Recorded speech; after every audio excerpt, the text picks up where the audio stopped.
Bien, jóvenes, buenas tardes. Vamos a comenzar esta sexta sesión o sexto tema del curso de economía. El día de ayer hemos estado desarrollando algunos conceptos sobre dos importantes elementos o factores que intervienen en toda actividad productiva, como es pues la empresa y el capital. Hoy día vamos a continuar hablando sobre la forma en que estos factores productivos van a ser intercambiados en cada uno de los mercados. Para ello, entonces, entramos a ver esta parte que dentro del proceso económico llamamos la etapa de la circulación. Al decir circulación, nuevamente volvemos a traer el tema de los mercados. Ya hemos trabajado este punto acerca de los mercados. Los definíamos como lugares de encuentro para el intercambio. Hacíamos una respectiva clasificación. Inclusive trabajábamos ahí algunas estructuras de mercado como la competencia perfecta y la competencia imperfecta. Hoy día vamos a seguir hablando de estos lugares de encuentro en los que diariamente participamos. En ese momento estamos nosotros generando mercado, ¿no? Tratándose de la generación de un servicio, como es la educación. Entonces, ustedes son los demandantes de este servicio que es educación preuniversitaria, y la universidad es la ofertante. A través de su centro preuniversitario es la que oferta el servicio de educación en este mercado donde intercambiamos este servicio por, en este caso, un precio que ustedes pagan en este mercado, ya que en todos los mercados se va a pagar pues un precio por el bien o por el servicio que tengamos o que queremos adquirir. En estos momentos también las autoridades ya se les ha notificado a través del Ministerio de Relaciones Exteriores que la empresa Sinopharm allá en China tiene listo ya el lote de el 1.000.000 de dosis de vacunas para que las autoridades aquí en el Perú hagan todos los trámites y se pueda traer ya esas vacunas. Y ya el mercado, en este caso de vacunas, prácticamente se está cerrando, se está concluyendo, porque seguramente el gobierno ya hizo la respectiva transferencia del pago que corresponde cancelar ese primer lote de vacunas de 1.000.000 de dosis. Ahí también es su mercado, ¿no? En realidad, los mercados van a estar generándose en todos los países, en todas las naciones, y eso es lo que la teoría económica, a través de esto que llama circulación, va a tratar de explicar. Entonces, la circulación es la etapa del proceso económico en el que se van a generar los mercados.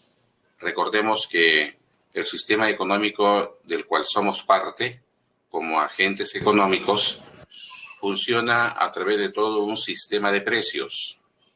Y ese sistema de precios se refleja en cada uno de los mercados donde se puedan ofertar y demandar todo un conjunto de bienes y servicios. Veamos entonces cuáles son los principales elementos de esta etapa del proceso económico que llamamos circulación. En la circulación van a intervenir elementos como los comerciantes. Los comerciantes va a ser el nexo entre los productores y los consumidores. Si bien es cierto, cuando hemos definido un mercado, decíamos que es el lugar de encuentro para el intercambio entre un productor y un consumidor, entre el ofertante y el demandante, entre la empresa y la familia generalmente. Sin embargo, eso es para poder simplificar el entendimiento de cómo funciona un mercado.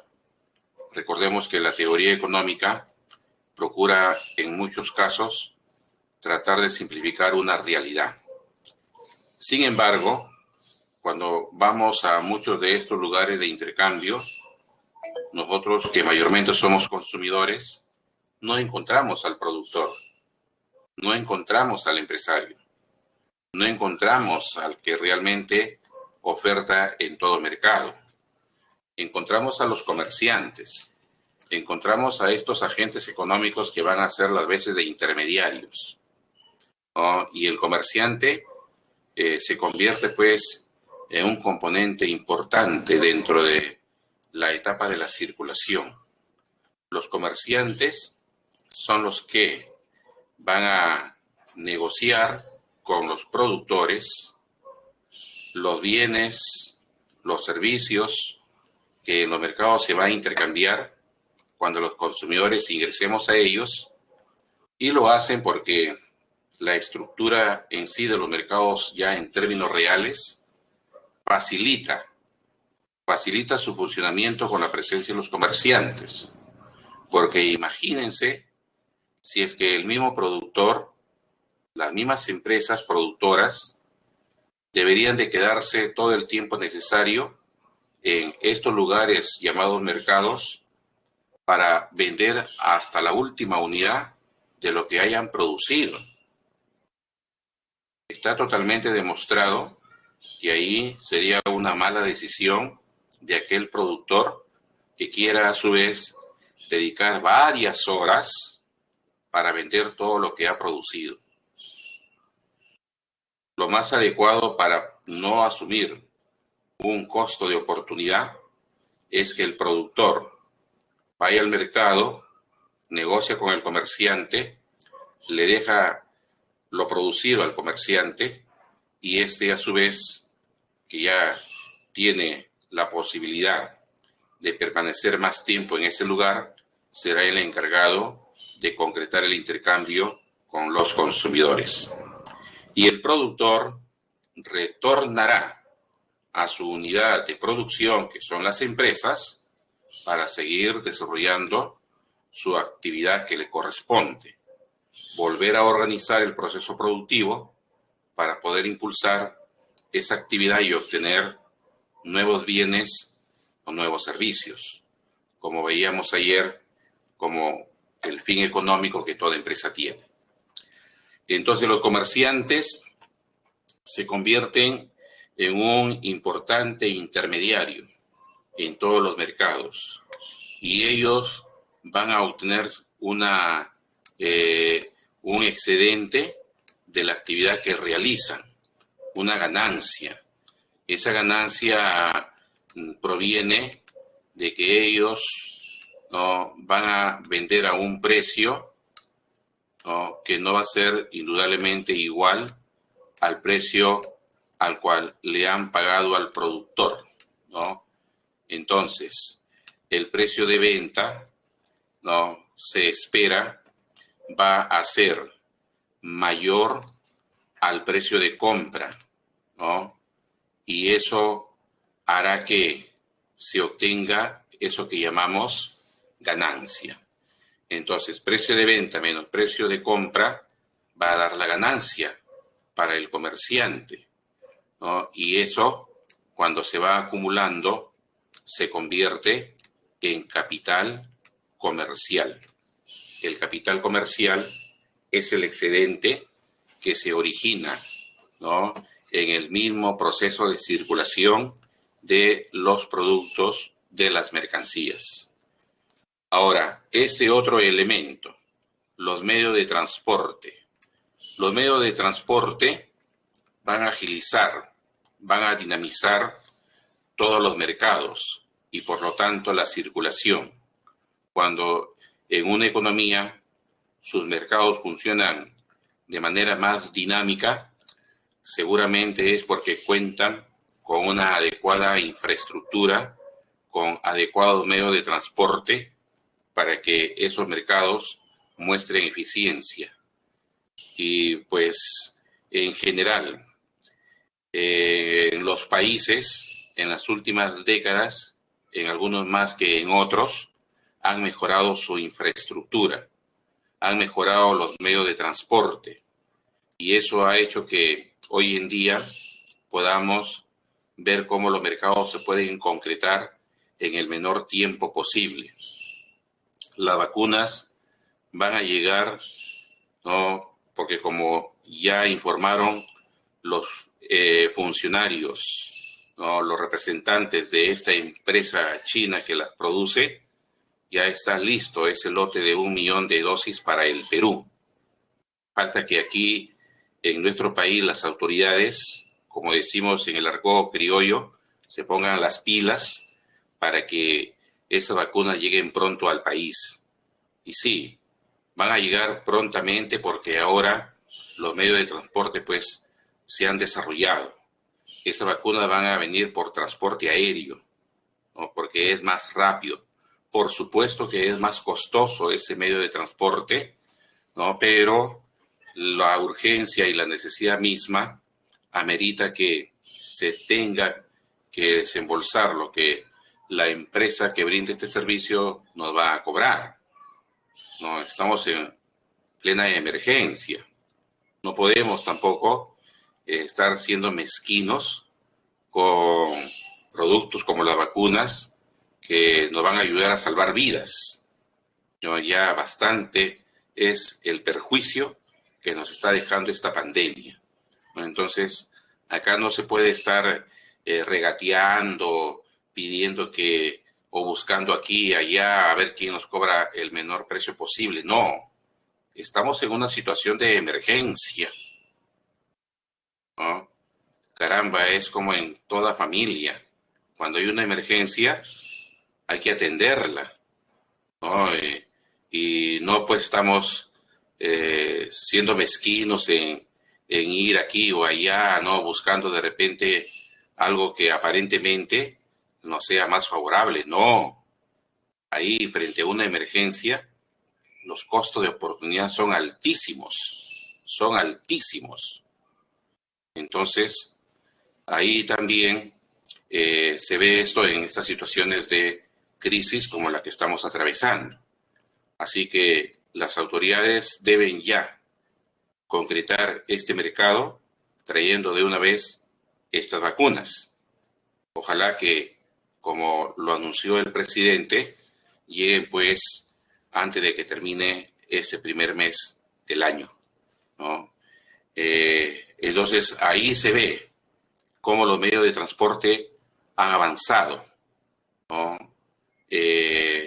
Eso indudablemente depende igual de la infraestructura que puedan tener los países para mejorar su circulación de mercancías.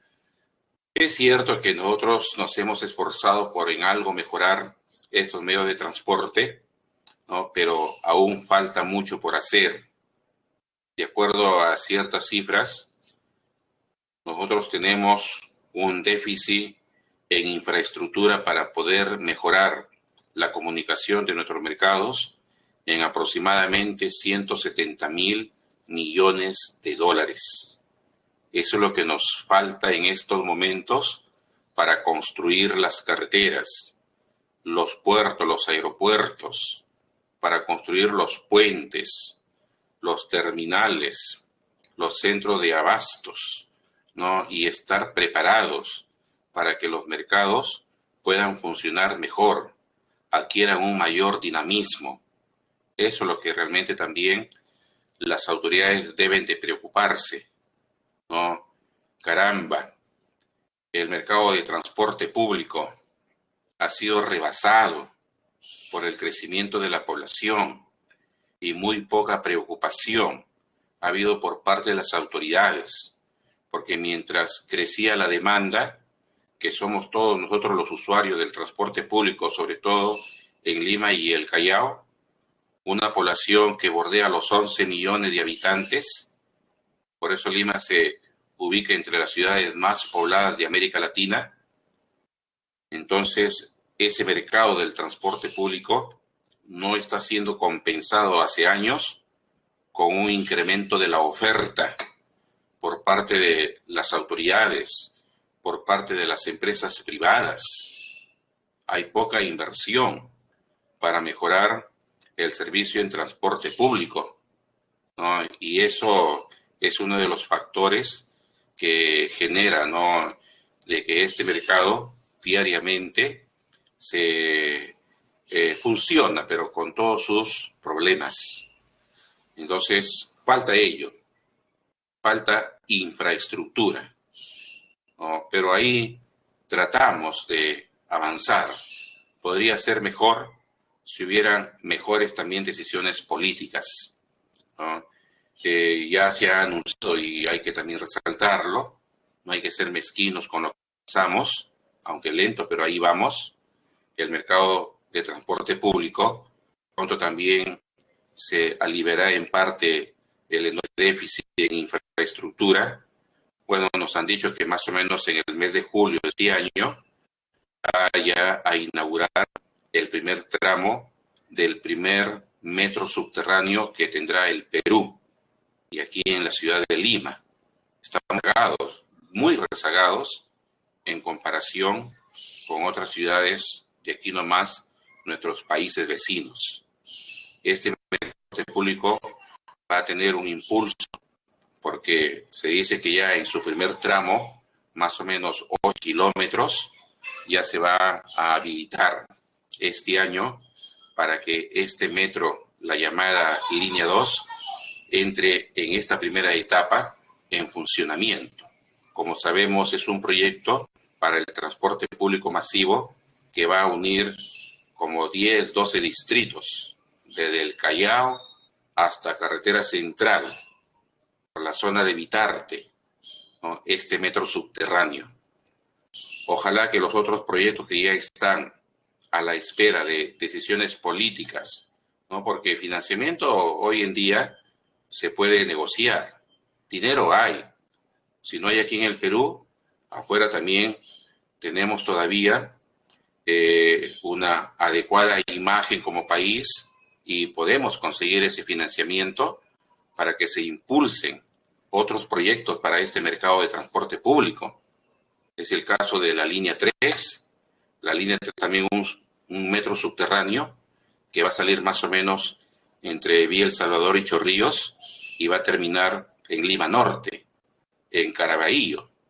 También ya está ese proyecto, a la espera nada más de decisiones políticas y de negociar el financiamiento para estas obras.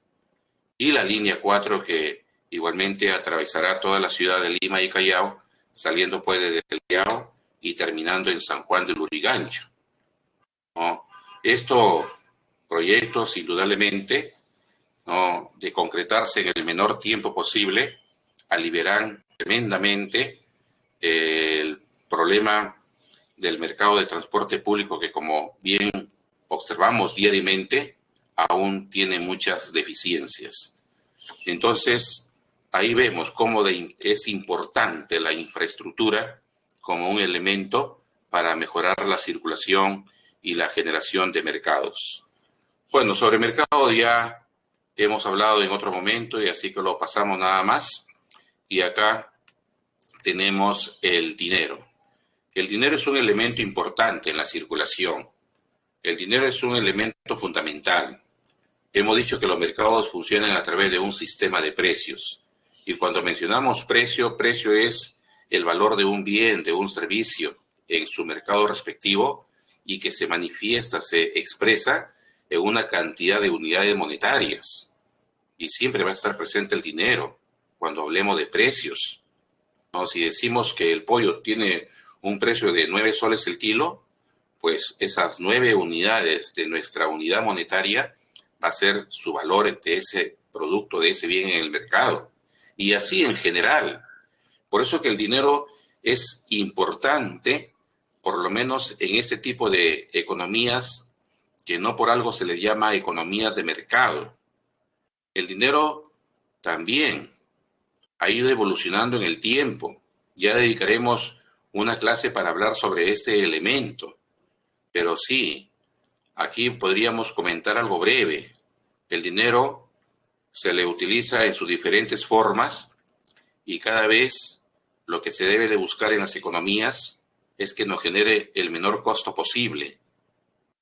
Todavía no logramos eso, porque lo que más utilizamos en nuestra economía como forma de dinero es el llamado circulante. ¿Y el circulante qué son? Circulantes son billetes y también monedas, ¿no? Ese es el circulante. Billetes y monedas es lo que más empleamos. Pero eso refleja que aún estamos atrasados cuando generamos mercados en comparación con otras economías que ya hacen uso de otras formas de dinero, que hacen que el intercambio sea más dinámico, ¿no? El uso de dinero electrónico es algo que ya va siendo cada vez más común, de uso cotidiano en muchos países. Por eso que hablamos que en otros países hay una mayor inclusión financiera que en nuestra economía. Y nos hemos podido dar cuenta con mucha claridad la enorme exclusión financiera, la dificultad que tenemos para generar mercados de manera más eficiente, cuando hemos visto las enormes colas para que las personas prácticamente cobren sus bonos en circulante, recibir billetes y monedas, porque no se les podía pagar esos bonos y no se les puede pagar esos bonos en otras formas de dinero, porque simple y llanamente son personas, son familias que están excluidas del mercado financiero. No conocen cómo se hace una transacción en el mercado financiero. En esa parte, entonces, estamos pagando esas consecuencias. Y lamentable, porque ese es un costo mayor para la sociedad, no solamente de personas que de todas maneras se han contagiado. Así es, personas que se han contagiado del virus haciendo esas colas, personas que han perdido tiempo en vez de dedicarse de repente esas horas perdidas para hacer esa enorme cola en desarrollar alguna otra actividad, de repente actividades domésticas, actividades laborales, ¿no? Inclusive. Entonces el costo que se asume por no impulsar el uso de otras formas de dinero que no sean billetes y monedas, como decimos, nos pasa la factura.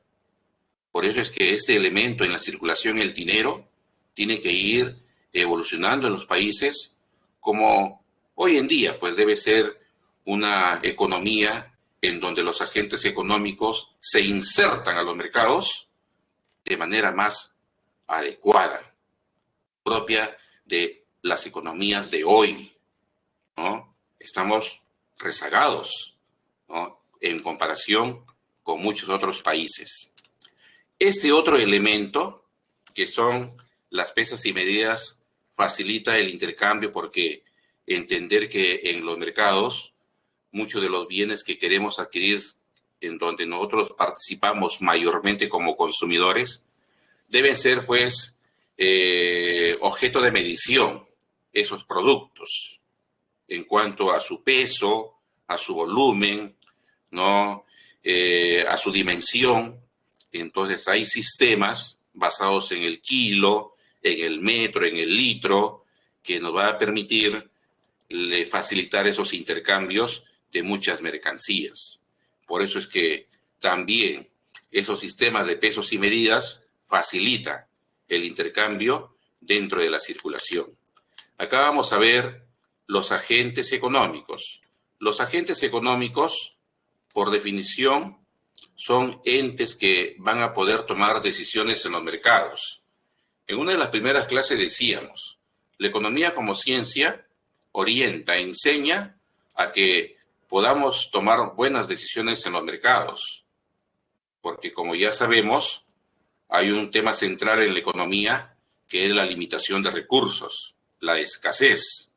Y cada vez que tengamos que resolver este tema de la escasez en algún mercado, es porque como agentes económicos hemos aprendido o tenemos que aprender a tomar decisiones.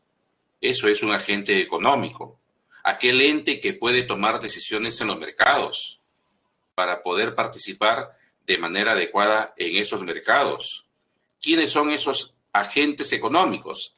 Aquí los tenemos, los hogares, llamados también familias. Económicamente, un hogar es aquella persona o grupo de personas que bajo un mismo techo van a poder cubrir sus necesidades básicas, sus necesidades fundamentales, alimentación, vivienda y vestido. Ese es un hogar para la economía, alejado de la definición o concepto que el derecho pueda tener sobre lo que es una familia.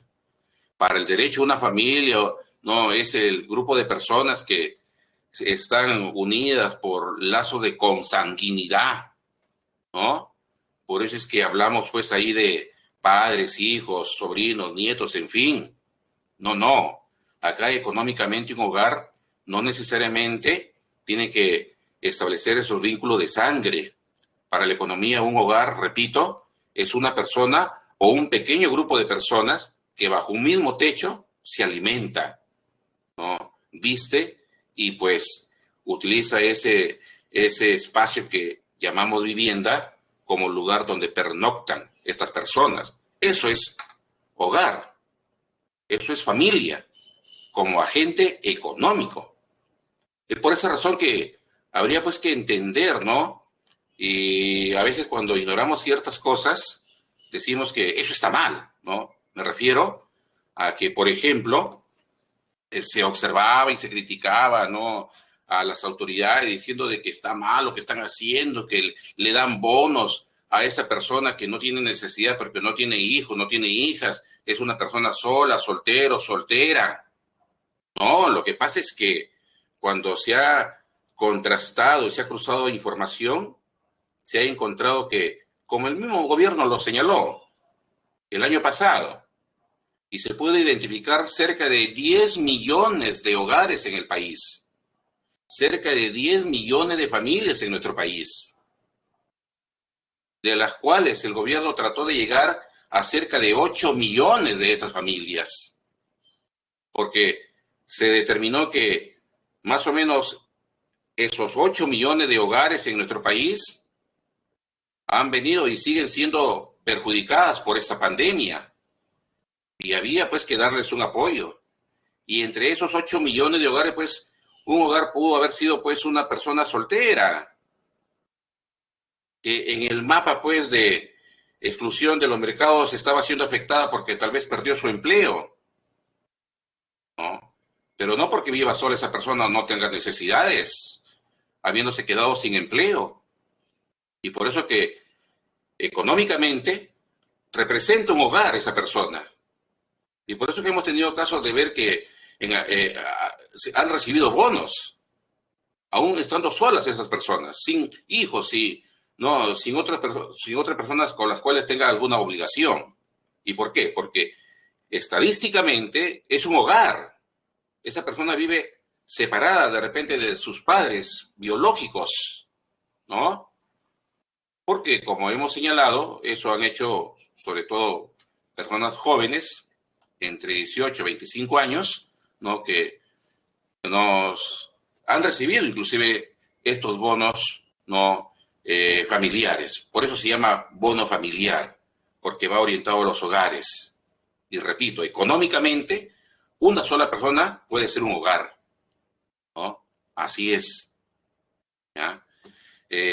Por eso es que yo siempre en otro momento les he mencionado que cerca de 2,5 millones de personas, de hogares, no tienen ningún problema aún con esta pandemia porque han mantenido sus ingresos. Y los bonos no es para ellos, no es para ellas. Los bonos es para ese otro grueso de hogares que sí tienen problemas, ¿no? Y cerca de 8 millones de hogares, el gobierno ha procurado darles un apoyo, sobre todo para que cubran necesidades básicas. ¿ah? Y cerca de 6 millones de hogares directamente han sido perjudicados porque perdieron sus ingresos, se quedaron sin empleo, ¿no? Así que entendamos, ¿no?, que el concepto de hogar es totalmente distinto en economía con respecto a alguna otra ciencia, ¿ya? Y eso es lo que las autoridades han procurado saber también distinguir para tratar de apoyar a todos estos hogares. No es fácil, definitivamente. Con una elevada exclusión financiera ha sido muy complicado y sigue siendo complicado, caramba, llegar a cerca de 8 millones de hogares con una ayuda como son los bonos familiares.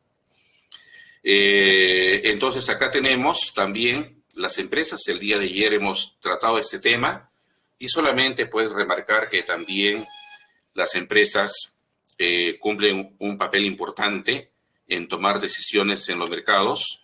Las empresas, el empresario, el productor, debe de decidir en los mercados, por ejemplo, de factores, cuánto va a comprar de materias primas, cuánto va a comprar del factor capital, cuántos trabajadores va a contratar.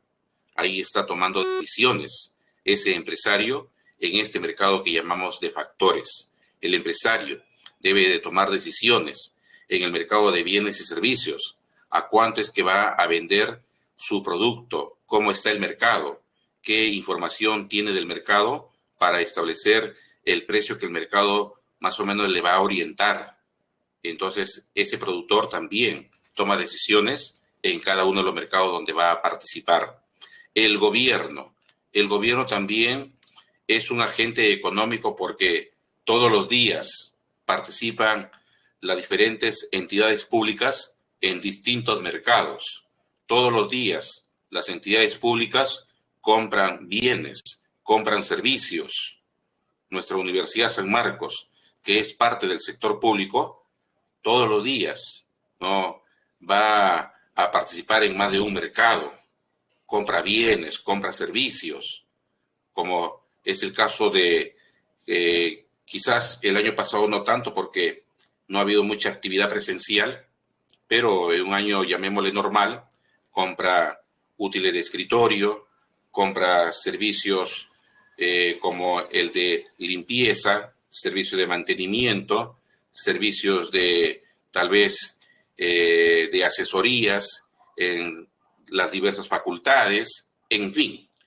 Y así se va a dar en todas las entidades públicas que diariamente están participando en mercados, ¿no? Y ahí, pues, quienes están al frente de las entidades públicas, sea universidad, sea municipio, sea órgano autónomo, sea gobierno regional, en fin, deben saber tomar decisiones porque ahí se está, pues, utilizando los recursos que corresponde a todos nosotros, ¿no?, dentro de un presupuesto y que es parte de los recursos del presupuesto público. Así que los gobiernos, en sus diferentes niveles, van a siempre estar participando y tomando decisiones como agentes económicos en diferentes mercados. El resto del mundo son todos los demás países con los cuales generamos mercados, ¿no?, constantemente. Y cuando los países nos relacionamos entre sí, en lo que se ha podido observar en las últimas décadas, hay dos mercados que han permitido el flujo, la circulación de mercancías, la circulación de capitales a nivel de países, a nivel de regiones, a nivel de economías. Por eso es que aquellas teorías que sostienen que el mundo en las últimas décadas se ha vuelto más interdependiente, tienen mucha razón. Ahora, en el mundo participamos en muchos más mercados.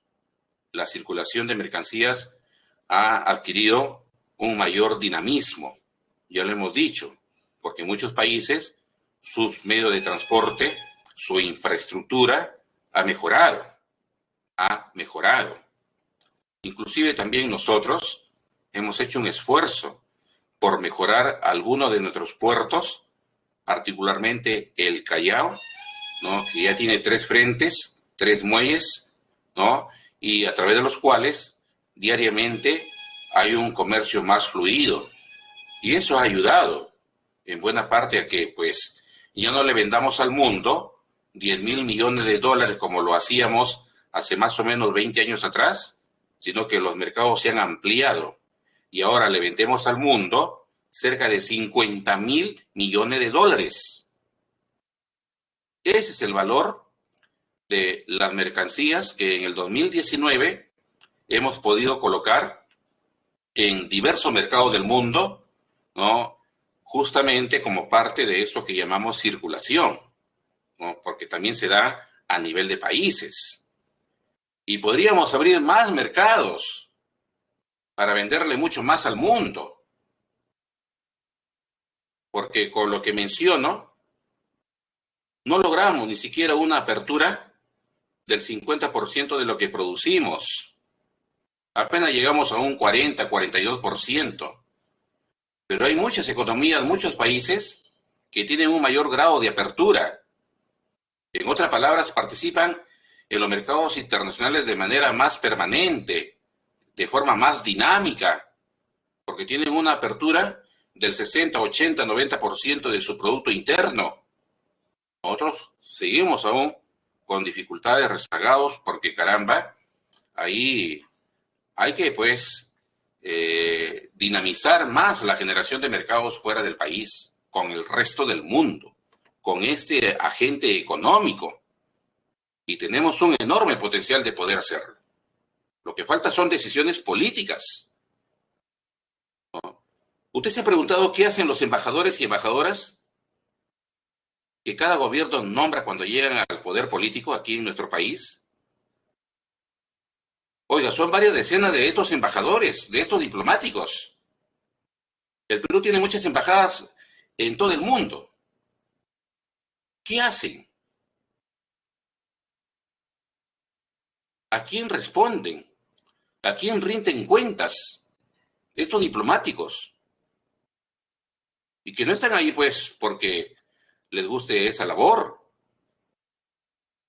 Están bien remunerados. Se llevan varios miles de dólares todos los meses en remuneraciones y al año nos cuestan varios millones de dólares estas embajadas. A través de ellas deberíamos abrir más mercados en el resto del mundo para que nuestro país se inserte más a la economía mundial. Es cuestión de decisiones políticas, de que quienes quieran gobernar o son gobierno, gestionen bien los recursos que tenemos. Y ahí hay recursos, a través de estas embajadas peruanas en el exterior. No podemos estar desperdiciando recursos porque nos cuesta. Los 8.000, 10.000 dólares que ganan estos señores embajadores, embajadoras, todos los meses, es nuestro dinero, son nuestros impuestos. Por eso ellos deben de contribuir más con el país. Porque ahí está, que sigamos abriendo más mercados para nuestros productos en el exterior, con el resto del mundo. Que participemos más en la circulación de mercancías a nivel global, inclusive en la circulación de capitales. Ahí ellos deben estar promoviendo, buscando más capitales para que vengan y nos ayuden a que esos proyectos que menciono, como son los metros 3, metro 4, se hagan realidad en el menor tiempo posible. Todo eso se tiene que optimizar, se tiene que gestionar mejor. El embajador no solamente debe de servir para que allá en el país donde se le designe como tal, esté pendiente nada más de las fiestas de gala, ¿no? Que tenga que representar diplomáticamente al país. No, eso es parte de su labor. Pero lo más importante es que nos ayuden a abrir mercados en el exterior, con el resto del mundo. Y los gobiernos que los nombran les deben de dar metas, le deben de dar objetivos. Mire usted, señor, embajador en tal país, con este país tenemos esta balanza comercial. De acá a 6 meses, un año en que usted va a estar desempeñándose como tal en este país como diplomático, queremos que nuestro comercio se incremente en tanto por ciento. Si no, pues, el país le agradecerá por sus servicios y tendremos que nombrar a otra persona que sí tenga la capacidad, pues, de alcanzar esas metas, alcanzar esos objetivos, ¿no? Porque queremos eso, participar más en los mercados que el mundo nos ofrece, ¿no? Eso tiene que hacer el país, ¿no? Los gobiernos, tomar más y mejores decisiones. Aquí vamos a pasar a ver este pequeño modelo de flujo. No es flujo, flujo circular de la economía. Este pequeño modelo nos va a enseñar cómo didácticamente y en forma simple, muy resumida, vamos comprendiendo de cómo estos dos agentes económicos, las empresas y las familias, los hogares, se relacionan a través de estos mercados, ¿ah? Y ahí vamos a hablar, pues, de polos de la circulación, de flujos económicos y otros conceptos propios de la circulación. Entonces, vayamos primeramente identificando a las unidades económicas que participan en este pequeño modelo. Aquí tenemos a las empresas como unidades de producción y a su vez, de acuerdo a este modelo, van a representar uno de los dos polos de la circulación. Por otro lado, tenemos a los hogares y estas unidades de consumo también se les va a identificar como el otro polo de la circulación. Ya tenemos entonces los polos de la circulación, son unidades económicas que participan en la generación de mercados a través de este pequeño modelo. Ahora, seguidamente vamos a identificar los dos mercados que son considerados en este esquema: el mercado de factores y el mercado de bienes y servicios. Como podemos ya notar, aquí vemos algunas líneas que están direccionadas con estas flechas y que en la medida que avancemos vamos a ver que estas líneas representan corrientes, representan corrientes de unidades físicas o de unidades monetarias. Y cuando las identifiquemos plenamente, a esas corrientes de unidades físicas o monetarias, entre estos dos polos de la circulación a través de estos mercados, le vamos a llamar flujos, flujos de la circulación. Y vamos a identificar dos tipos de flujos: el flujo real y el flujo monetario. A ver, veamos entonces. Empecemos primeramente por el mercado de factores. En ese mercado se va a dar el intercambio entre empresas y hogares o familias de aquellos elementos que son necesarios para producir. ¿Quiénes van a ofertar esos factores? Son los hogares. ¿Quiénes van a demandar estos factores? Son las empresas. Por eso que esta corriente de unidades físicas como los factores productivos está representado por esta línea gruesa de color negro que está indicada el sentido en que va por estas flechas, lo que nos quiere decir que los hogares, las familias, van a ofrecer esos factores productivos en este mercado que son de su propiedad. ¿Y qué cosa es o lo que le pertenece a los hogares?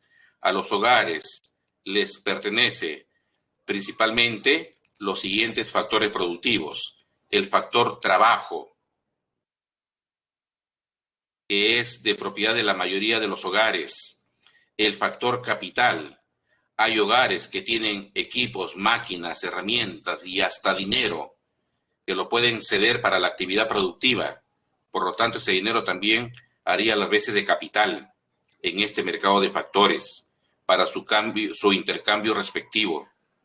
Pero también hay familias que tienen recursos naturales, materias primas, de tal manera que estas familias pueden en este mercado intercambiar estos factores. Y aquí también van a ir los productores, los empresarios, porque necesitan estos elementos para poder producir. El día de ayer decíamos que las empresas justamente tienen un propósito económico de combinar estos factores productivos para poder obtener bienes y servicios. Y luego, con su fin mercantil, llevar lo producido a los mercados de bienes y servicios.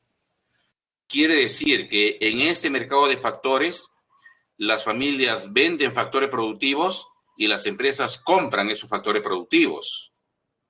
Por eso que esta línea de color negro nos indica que las familias ofrecen factores de producción y las empresas demandan esos factores de producción. Se genera esta corriente de unidades físicas que va de un polo a otro, que va de las familias, de los hogares hacia las empresas. Esa corriente de unidades físicas le vamos a llamar flujo real. Ahí va a aparecer el flujo real. Esa corriente de materias primas, de máquinas, de dinero que se destina a la producción, de trabajadores. Eso es lo que llamamos flujo real. Pero también hay una compensación hacia las familias, hacia los hogares, por vender sus factores productivos. Y ahí se va a generar una corriente que se representa con esta línea punteada de color verde.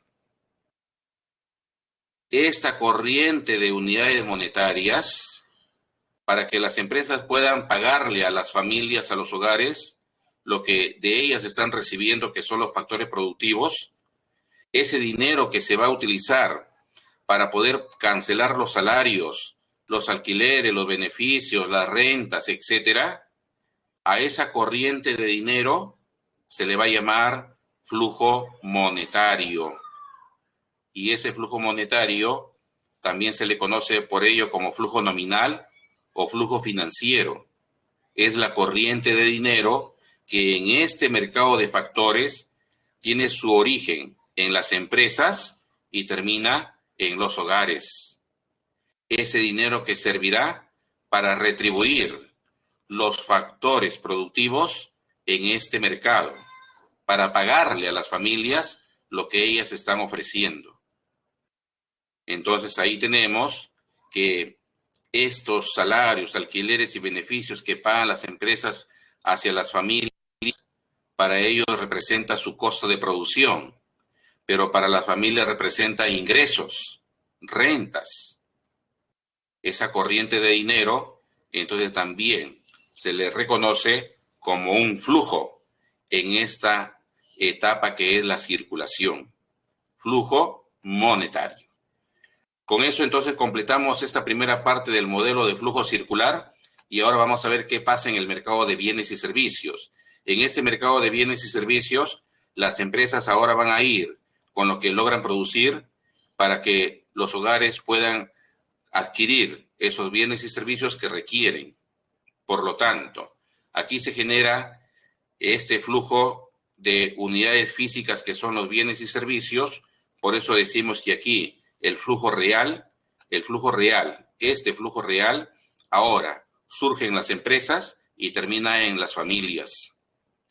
Y no olvidemos que los hogares han recibido dinero como retribución por haber vendido sus factores productivos. Ese mismo dinero generará este flujo monetario, este flujo nominal que sale de las familias, pasa por ese mercado y termina como ingresos en el caso de las empresas. Para las familias ese dinero es gasto en consumo, y para las empresas es ingreso, ese mismo dinero. Y ahí completamos los respectivos flujos que se generan en la circulación, los flujos nominales y los flujos reales.